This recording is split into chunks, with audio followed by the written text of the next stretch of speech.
So we've got our background of blue, and let's put a nice little pattern on top. Maybe something pretty simple. Just blue and clear.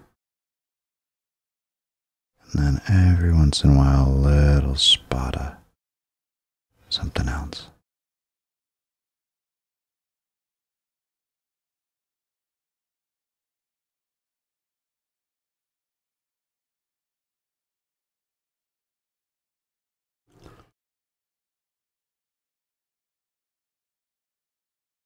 We'll just give it a little blow from the top.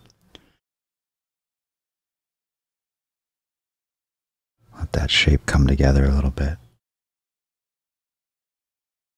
Curious what would happen if we give it a little twist. Just a little twist. And now we'll give it a little side blow.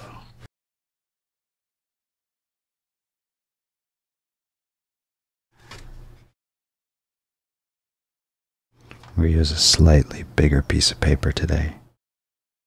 Show off that edge. Really show off the circle effect. I'll give that a rinse. Show you what it looks like.